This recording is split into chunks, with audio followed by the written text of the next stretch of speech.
আসসালামু আলাইকুম, আশা করি সবাই ভালো আছেন যে যেখানে আছেন। তো আজকে খুবই ইন্টারেস্টিং একটা ভিডিও নিয়ে আসলাম আপনাদের দেখানোর জন্য। তো পুরো ভিডিওটা না টেনে দেখতে থাকুন, আশা করি সবার ভালো লাগবে।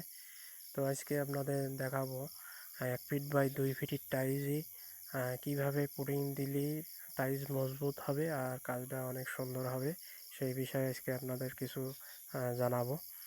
তো দেখতে পাচ্ছেন এই ভাইটা কিন্তু খুবই সুন্দর অভিজ্ঞ একজন মিস্ত্রি।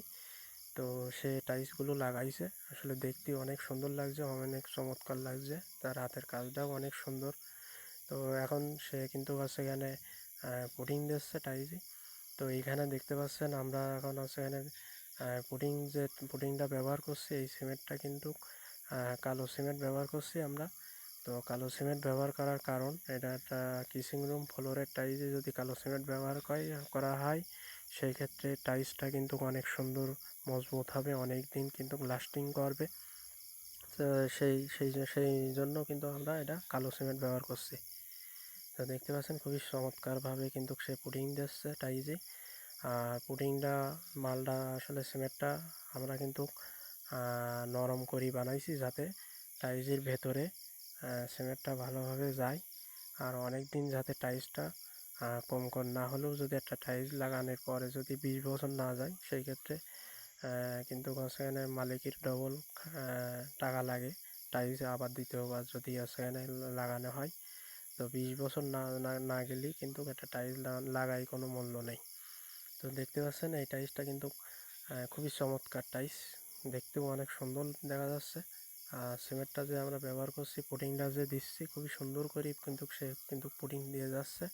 তার হাতের কাজটাও খুবই সুন্দর। আর যদি ভালো লেগে থাকে অবশ্যই কমেন্ট করে জানাবেন। আর কোন ধরনের আপনারা ভিডিও চান এই বিষয়ে আপনারা কমেন্ট করে জানাবেন, সেই ধরনের ভিডিও আমরা দেওয়ার জন্য চেষ্টা করব। তো কোন জায়গাতে আমাদের ভিডিও দেখছেন কমেন্ট করে জানাবেন। যদি বাংলাদেশের কোনো ভাই যদি দেখে থাকেন অবশ্যই কমেন্ট করে জানাবেন আপনি কোন জায়গাতে দেখছেন। আর যদি প্রবাসী কোনো ভাইরা যদি দেখে থাকেন অবশ্যই জানাবেন কোথা থেকে আপনারা এই ভিডিওটা দেখছেন আর কোন ধরনের ভিডিও আপনারা চান।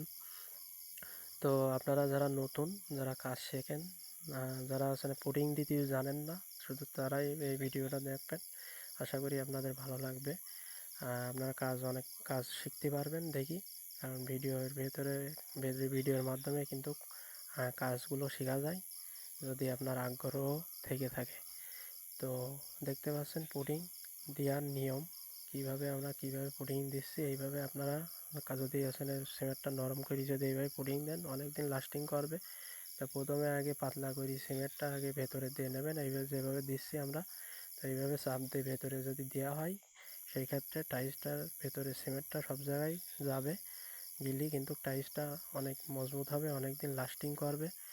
তো আপনারাও এইভাবে দেওয়ার জন্য চেষ্টা করবেন, কাজটা অনেক সুন্দর আসবে। তো ঠিক আছে বন্ধুরা, আশা করি সবাই যে যেখানে রয়েছেন